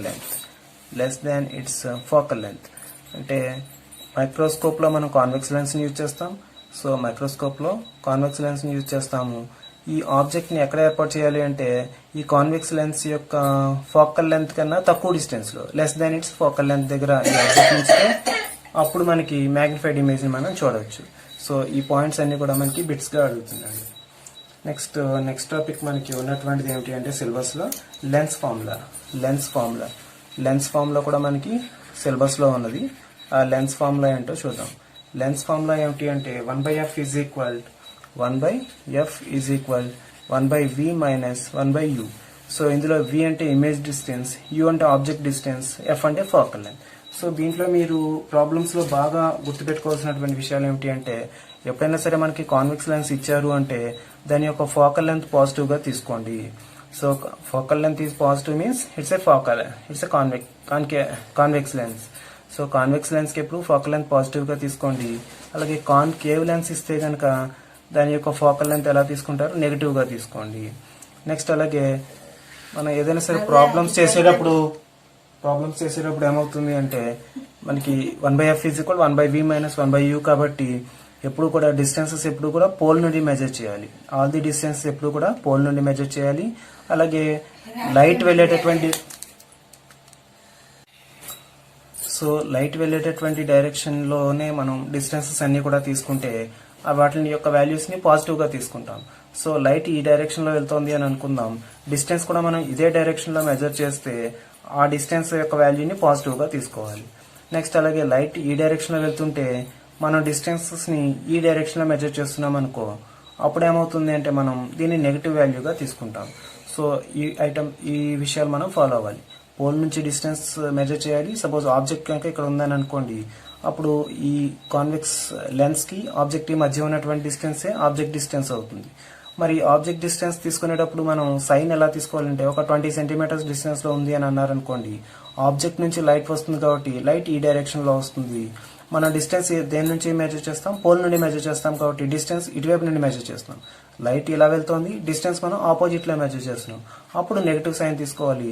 so u is equal to -20 centimetres అవుతుంది. So ఈ convex lens యొక్క focal length ఏదో 10 centimetres ఇచ్చారనుకోండి, ఈ convex lens కాబట్టి +10 centimetres తీసుకోవాలి. అప్పుడు మనం ఈ ఫార్ములాలో వేసుకుని v వాల్యూని ఫైండ్ అవుట్ చేయొచ్చు. సో ప్రాబ్లమ్స్ చేసేటప్పుడు మీకు ఇంపార్టెంట్ పాయింట్స్ ఏమిటి అంటే ఫోకల్ లెంత్ పాజిటివ్ గా తీసుకోండి కాన్వెక్స్ లెన్స్ ఇచ్చినప్పుడు. అలాగే లైట్ వెళ్ళేటటువంటి డైరెక్షన్ లో డిస్టెన్స్ మెజర్ చేస్తుంటే పాజిటివ్ గా తీసుకోండి. లైట్ వెళ్ళేటటువంటి డైరెక్షన్ కన్నా ఆపోజిట్ డైరెక్షన్ లో డిస్టెన్స్ మెజర్ చేస్తే నెగిటివ్ గా తీసుకోవాలి. సో ఈ పాయింట్స్ గుర్తుపెట్టుకోవాలి. So next topic is human eye and colourful world. So human eye and colourful world లో మనకి అడగడానికి ఇంపార్టెంట్ క్వశ్చన్స్ ఏమిటి అంటే సపోజ్ మనకి ఇక్కడ హ్యూమన్ ఐలో 25 సెంటీమీటర్స్ వరకు మనకి ఏమి కనిపించదు, 25 సెంటీమీటర్స్ నుండి కనిపిస్తుంది. సో దీన్ని ఏమంటారంటే least distance of distinct vision. Least distance of distinct vision. దీని వాల్యూ ఎంత అంటే 25 సెంటీమీటర్స్. మనకి మామూలుగా ఇచ్చినటువంటి ఎగ్జామ్స్ లో least distance of distinct vision is equal అని అడుగుతారు, 25 సెంటీమీటర్స్ రాస్తారు. కానీ మనకి కాంపిటేటివ్ ఎగ్జామ్స్ లో suppose a person puts one pen before another person at a distance of 10 centimeter. Can he watch the stick అని అడిగితే he can't watch the stick. Why? Because it is in the limit of least distance of distinct vision అని మనం రాయాలి. అంటే ఇక్కడ ఎవడో ఒక person ఉన్నాడు, వాడికి ఒక 10 సెంటీమీటర్ డిస్టెన్స్లో ఏదో ఒక స్టిక్ కానీ ఏదైనా ఒక ఆబ్జెక్ట్ ఉంచినట్లయితే వీడు దీన్ని క్లియర్గా చూడలేడు. ఎందుకంటే 10 సెంటీమీటర్లో ఉంది కాబట్టి వీడు క్లియర్గా చూడలేడు అని మనం ఆన్సర్ చేయాలి. 25 సెంటీమీటర్స్ దాటిన తర్వాత మాత్రమే మనం నీట్గా చూడగలుగుతాం. దాన్ని ఏమంటారు? Least distance of distinct vision అంటారు. సో ఇది ఒకటి గుర్తుపెట్టుకోవాలి. నెక్స్ట్ అలాగే ఇక్కడ కంటి దగ్గర నుంచి మనకి 60 degrees యాంగిల్లో ఉన్నటువంటి ఆబ్జెక్ట్స్ని మాత్రమే మనం పర్ఫెక్ట్గా చూడగలుగుతాము. దీన్ని ఏమంటారంటే యాంగిల్ ఆఫ్ విజన్ అంటారు. Angle of vision. Angle of vision of eyes, normal eye is 60 degrees. Next అలాగా ఇంకొకటి నెక్స్ట్ మనకి ఇంపార్టెంట్ కాన్సెప్ట్ ఏమిటి అంటే హ్యూమన్ ఐ. హ్యూమన్ ఐ, ఈ హ్యూమన్ ఐలో మనకి చాలా ఇంపార్టెంట్ పాయింట్స్ అన్ని వస్తాయి.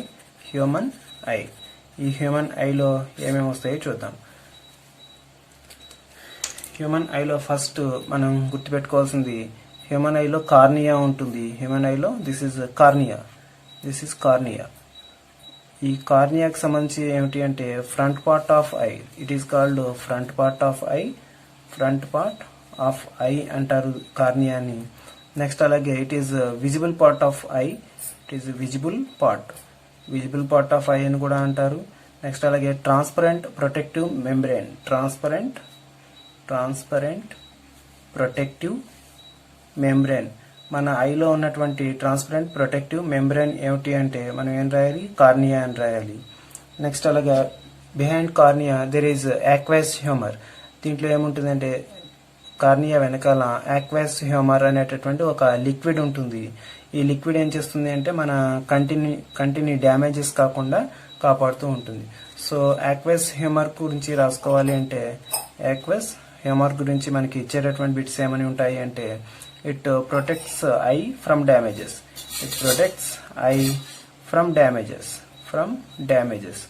సో మనకి డ్యామేజ్ కాకుండా ఉపయోగపడడానికి ఉండే లిక్విడ్ ఏమిటి అంటే యాక్వస్ హ్యూమర్. నెక్స్ట్ ఈ యాక్వస్ హ్యూమర్ తర్వాత ఉన్నటువంటిది ఏమిటి అంటే ఐరిస్. యాక్వస్ హ్యూమర్ వెనకాల ఉన్నటువంటిది ఐరిస్. సో ఈ ఐరిస్కి సంబంధించి మనల్ని అడగడానికి ఉన్న బిట్స్ ఏమిటి అంటే ఇట్స్ ఏ మస్క్యులర్ డయాఫ్రమ్. ఇది మస్క్యులర్ డయాఫ్రమ్ లాగా పనిచేస్తుంది. So it's a muscular diaphragm. అలాగే it's a coloured part of the eye. Coloured part of eye ఏమిటి అంటే ఐరిస్ అని వచ్చేయాలి. నెక్స్ట్ ఈ ఐరిస్ లో ఏముంటుంది అంటే small whole in it. So ఈ ఐరిస్ లో స్మాల్ హోల్ ఉంటుంది. ఈ స్మాల్ హోల్ నే ఏమంటారంటే ప్యూపిల్ అంటారు. స్మాల్ హోల్ నే ప్యూపిల్. This is pupil. ఈ ప్యూపిల్ వెనకాల మనకి ఐలెన్స్ ఉంటుంది. ఐలెన్స్. సో ఈ ప్యూపిల్ మీద ఉన్నటువంటి బిట్స్ కూడా మనం ఒకసారి చూద్దాం. Next behind eye lens there is retina. అలాగే నెక్స్ట్ లెన్స్ కి సంబంధించి కూడా మనం ఇంపార్టెంట్ బిట్స్ అడుగుతారు. ఆ లెన్స్ కి సంబంధించి అడిగేటటువంటి బిట్స్ ఏమిటి అంటే ఇట్స్ హార్డ్ ఇన్ మిడిల్. అంటే మిడిల్లో లెన్స్ ఎలా ఉంటుంది అంటే హార్డ్గా ఉంటుంది. Hard in middle. అలాగే next soft towards outer edge. అంటే అవుటర్ ఎడ్జ్కి వెళ్ళే కొద్ది కూడా ఎలా ఉంటుంది అంటే soft towards outer edge. Outer edge వైపుకి వెళ్ళే కొద్ది కూడా ఇది ఎలా ఉంటుంది అంటే సాఫ్ట్గా ఉంటుంది. నెక్స్ట్ అలాగా ఇది ఏ లెన్స్ అంటే it's a convex lens or concave lens అని అడిగితే ఇట్స్ ఏ కాన్వెక్స్ లెన్స్ అని మనం నోట్ చేయాలి. Next focal length of I ఎంత ఉంటుంది అంటే 2.5 సెంటీమీటర్స్ ప్లస్ 2.5 సెంటీమీటర్. ఎందుకంటే ఇది కాన్వెక్స్ లెన్స్ కాబట్టి. సో అలాగే next distance between lens and retina. ఎంత ఉంటుంది అంటే బిట్వీన్ లెన్స్ అండ్ రెటీనా ఎంత ఉంటుంది అంటే 2.5 సెంటీమీటర్. ఆబ్జెక్ట్ డిస్టెన్స్ ఎంత ఉన్నప్పటికీ కూడా ఈ రెటీనాకి అలాగే లెన్స్కి మధ్య ఉన్నటువంటి డిస్టెన్స్ 2.5 సెంటీమీటర్సే ఉంటుంది. సో ఇలా ఉండేలాగా ఐ లెన్స్ ఏమవుతుంది అంటే దాని ఫోకల్ లెంత్ని అడ్జస్ట్ చేసుకుంటుంది. దాన్ని ఏమంటారంటే అకామిడేషన్ అంటారు. Accommodation of eye lens. That means adjustment of focal length of eye lens. Next ఈ ఐ యొక్క మాక్సిమం ఫోకల్ లెంత్ ఎంత ఉంటుంది అంటే F maximum is equal 2.5 centimetres ఉంటుంది. ఐ యొక్క మినిమం ఫోకల్ లెంత్ ఎంత ఉంటుంది? F minimum is equal 2.27 centimetres ఉంటుంది.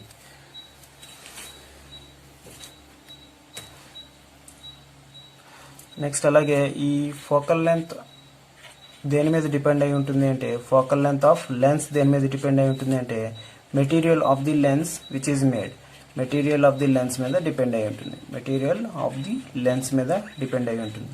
సో ఇవన్నీ కూడా మనకి బిట్స్గా ఆడడానికి అవకాశం ఉన్నటువంటివి.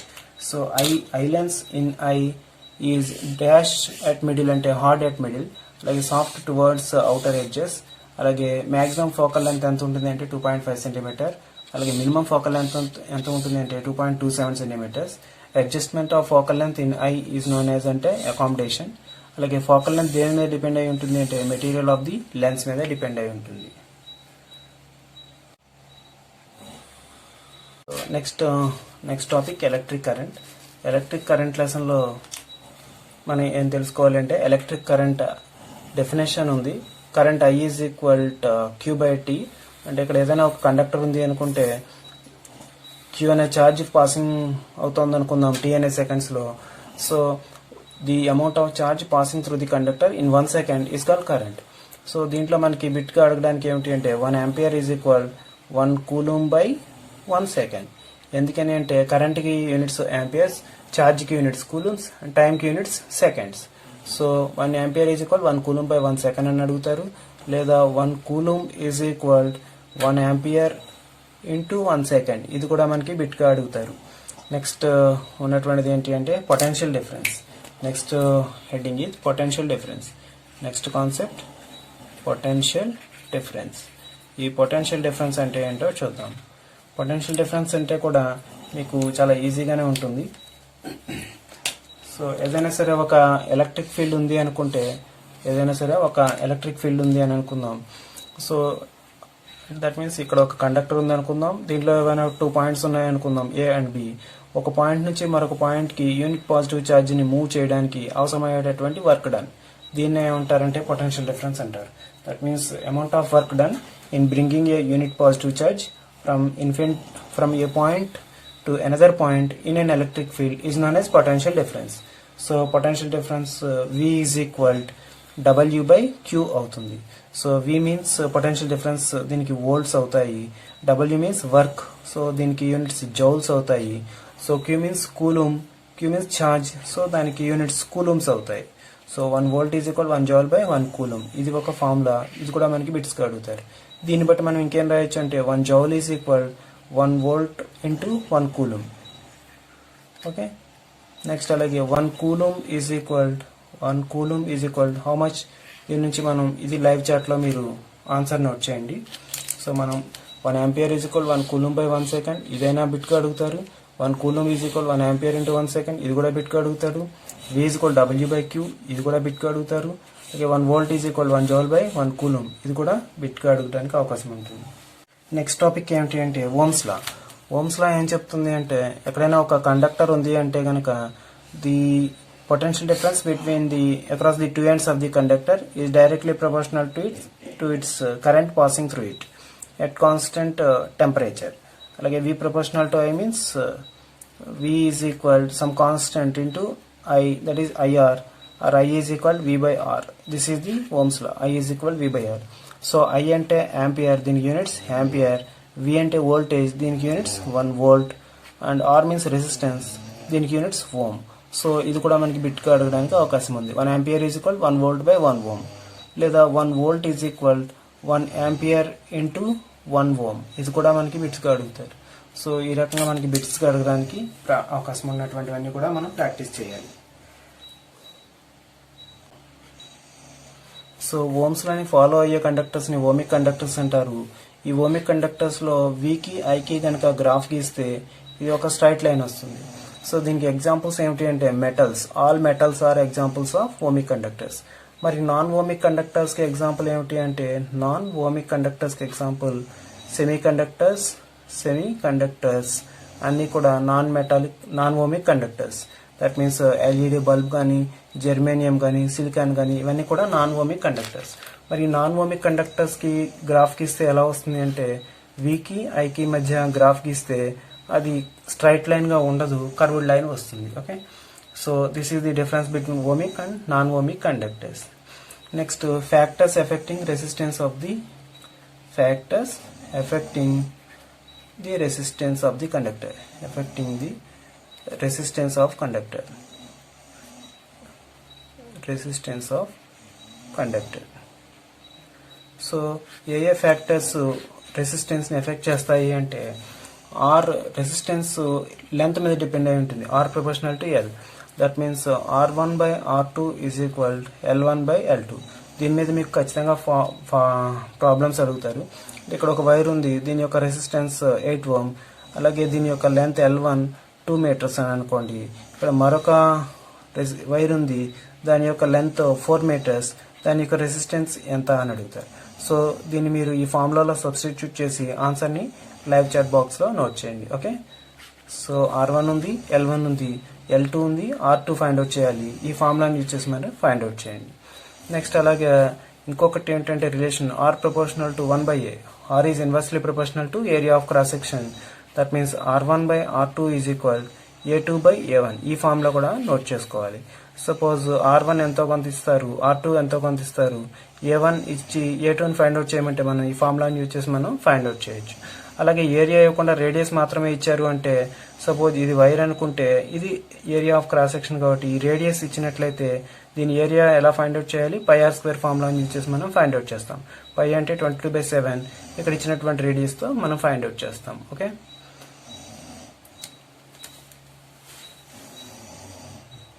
Next topic resistivity. Resistivity means R proportional to L, R proportional to 1/A అని తెలుసు మనకి. సో ఈ ఈక్వేషన్ బట్టి R ప్రపోర్షనల్ టు L/A అవుతుంది. ప్రపోర్షనాలిటీ పాలిటీ అంటే ఒక కాన్స్టెంట్ పెట్టి మల్టిప్లై చేయాలి. That is ρL/A. ఈ రోని ఏమంటారంటే స్పెసిఫిక్ రెసిస్టెన్స్ ఆర్ రెసిస్టివిటీ అంటారు. Specific resistance or resistivity, specific resistance or resistivity అంటాము. సో దీనికి యూనిట్స్ ఏమవుతాయంటే ρ ఈజ్ ఈక్వల్ RA/L అవుతుంది దీని ఫార్ములా. R means resistance ohm, A means metre square, by L means metre. ఈ మీటర్ స్క్వేర్ క్యాన్సిల్ అయితే ohm metre అవుతుంది. సో స్పెసిఫిక్ రెసిస్టెన్స్ ఆర్ రెసిస్టివిటీకి యూనిట్స్ ఏమవుతాయి, ఓం మీటర్. అలాగే నెక్స్ట్ ఈ రెసిస్టివిటీ కనుక మోర్ ఉంటే, రెసిస్టివిటీ కనుక చాలా ఎక్కువగా ఉంటే, మోర్గా ఉంటే అవి ఎలా ఫామ్ అవుతాయి అంటే ఇన్సులేటర్గా బిహేవ్ చేస్తాయి. అలాగే ఈ రెసిస్టివిటీ కనుక లెస్గా ఉంటే అవి ఎలా ఫామ్ అవుతాయి లేదా ఎలా బిహేవ్ చేస్తాయి అంటే కండక్టర్స్గా బిహేవ్ చేస్తాయి. సో మీరు ఈ పాయింట్స్ గుర్తుపెట్టుకోవాలి. R ఈజ్ ఈక్వల్ ρL/A ఈ ఫార్ములా గుర్తుపెట్టుకోవాలి. ρ ఈజ్ ఈక్వల్ RA/L గుర్తుపెట్టుకోవాలి. అలాగే resistivity units or specific resistance యొక్క యూనిట్స్ ఓం మీటర్. అలాగే రెసిస్టివిటీ మోర్గా ఉంటే అవి ఇన్సులేటర్గా పనిచేస్తాయి. రెసిస్టివిటీ లెస్గా ఉంటే దట్ ఈస్ కండక్టర్గా బిహేవ్ చేస్తాయి. వీటికి సంబంధించి మీరు గుర్తుపెట్టుకోవాల్సిన పాయింట్స్ ఏమిటి అంటే nichrome is an Alai of అని అడుగుతారు. నిక్రోమ్ ఏమేం కలిపితే వస్తుంది అంటే నికెల్, అలాగే chromium, nickel, chromium and iron. So ఈ మూడిటి యొక్క మిక్సింగే నిక్రోమ్. అలాగే next manganese is an Alai of అని అడుగుతారు. మ్యాంగనీస్ దేని అలాయ్ అంటే 86% కాపర్, అలాగే 12% మ్యాంగనీస్ అండ్ 2% నికెల్. సో ఈ విధంగా మనకి లెసన్స్ అన్నీ కూడా ఇంపార్టెంట్ కాన్సెప్ట్స్ అన్నీ మీరు ప్రిపేర్ అవ్వాలి. అలాగే నెక్స్ట్ ఇంకొక ఇంపార్టెంట్ కాన్సెప్ట్ ఏమిటి అంటే సిలికాన్ అండ్ జెర్మేనియం. వీటిని సెమీ కండక్టర్స్ అంటారు. వీటిల్లో 10⁵ to 10⁻10 times more than that of metals ఉంటుంది resistivity, more than that of metals ఉంటుంది రెసిస్టివిటీ. ఈ సిలికాన్ అండ్ జెర్మేనియంకి రెసిస్టివిటీ ఎలా ఉంటుంది అంటే 10⁵ to 10 times more than that of metals ఉంటుంది అనేది కూడా మీకు బిట్గా అడుగుతారు. సో మనం నెక్స్ట్ లెసన్ ఏమిటి అంటే ఎలక్ట్రోమాగ్నెటిజం. సో మీకు ఒక విషయం చెప్పాలి, ఇందులో ఈ ఛానల్ని ఎవరైనా సబ్స్క్రైబ్ చేసుకోకపోతే ఈ ఛానల్ మీకు ఉపయోగపడుతుందని అనుకుంటే కనుక దీన్ని సబ్స్క్రైబ్ చేసుకోండి, మీ ఫ్రెండ్స్కి షేర్ చేయండి. సో నెక్స్ట్ ఇప్పుడు ఎలక్ట్రోమాగ్నెటిజం లెసన్ గురించి చూద్దాం. దీంట్లో మీకు సిలబస్లో ఉన్నటువంటిది ఏమిటి అంటే ఐర్స్టెడ్ ఎక్స్పెరిమెంట్. ఈ ఐర్స్టెడ్ ఎక్స్పెరిమెంట్ ఏం చెప్తుంది అంటే కరెంట్ క్యారింగ్ వైర్ ఏదైనా ఉంది అంటే దాని దగ్గర మనకి మ్యాగ్నెటిక్ ఫీల్డ్ ఫామ్ అవుతుంది. ఈ ఐర్స్టెడ్ ఇక్కడ ఒక కాంపాస్ని అరేంజ్ చేశాడు. అది ఏమవుతుంది అంటే డిఫ్లెక్షన్ ని చూపించింది. అప్పుడు ఆయన ఏమి కనుక్కున్నారు అంటే current carrying wire produces magnetic field. So మీకు బిట్లో ఏమడుగుతారంటే current carrying wire produces magnetic field and electric field both produce చేస్తుంది. Magnetic field and electric field రెండింటినీ కూడా ప్రొడ్యూస్ చేస్తుంది.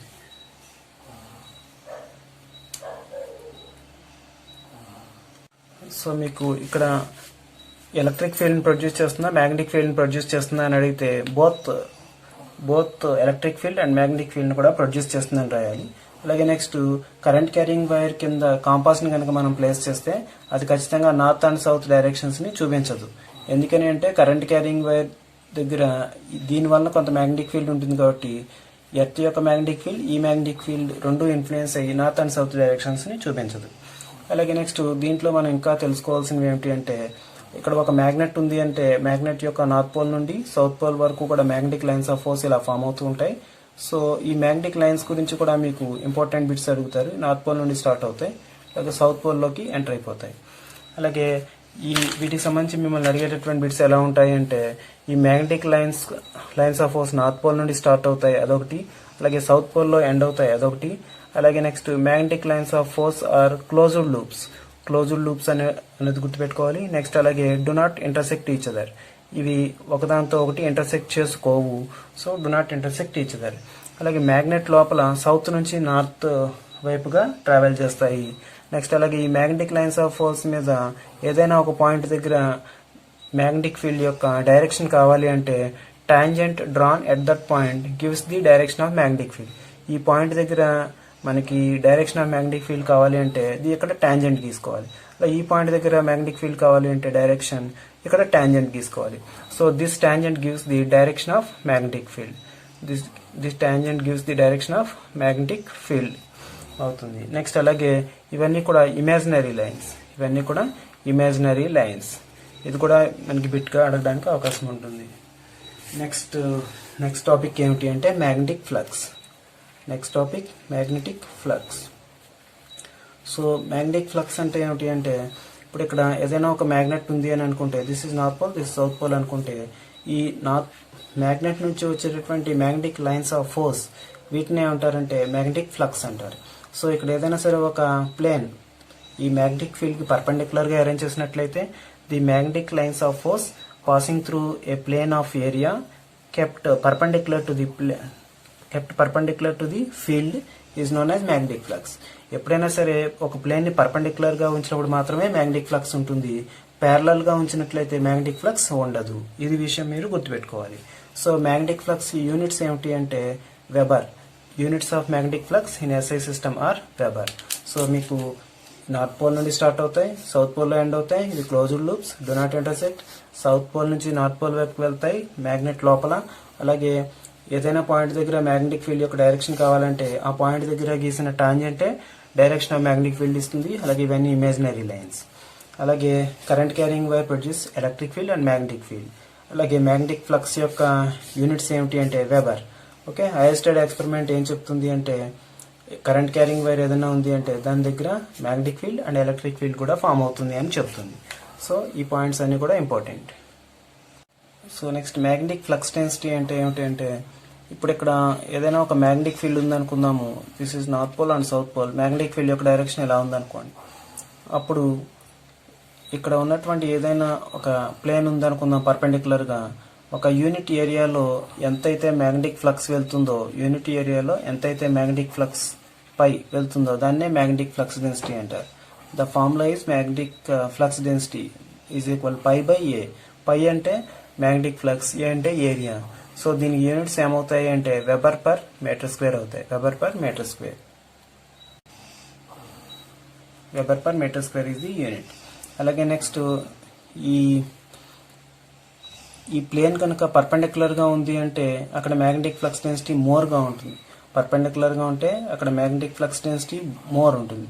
అలాగే ఇక్కడ ఈ ప్లేన్ కనుక ప్యారలల్ గా ఉంది అంటే కనుక మ్యాగ్నెటిక్ ఫ్లక్స్ ఎంత ఉంటుంది అంటే 0 ఉంటుంది. అలాగే ఇదే ప్లేన్ కొంత యాంగిల్ చేస్తూ ఉన్నట్లయితే అప్పుడు ఈ ఫార్ములా ఏమిటి అంటే B is equal phi by A cos theta అవుతుంది. అండ్ థీటా వాల్యూ ఏమిటి అంటే angle between plane and field కాదు, ఈ ఫీల్డ్ యొక్క డైరెక్షన్ కి అలాగే ఈ ప్లేన్ కి గీసినటువంటి నార్మల్ కి, ఈ నార్మల్ కి ఈ ప్లేన్ యొక్క డైరెక్షన్ కి మధ్యలో ఉన్నటువంటి యాంగిల్ థీటా అవుతుంది. సో మీరు గుర్తుపెట్టుకోవాల్సింది, ఎప్పుడైనా ప్లేన్ గనక ప్యారలల్ గా ఉంది అంటే అక్కడ మ్యాగ్నెటిక్ ఫ్లక్స్ 0 అవుతుంది, అలాగే మ్యాగ్నెటిక్ ఫ్లక్స్ డెన్సిటీ కూడా 0 అవుతుంది. అలాగే ప్లేన్ కనుక పర్పెండిక్యులర్ గా ఉంది అంటే అక్కడ మ్యాక్సిమం ఉంటుంది.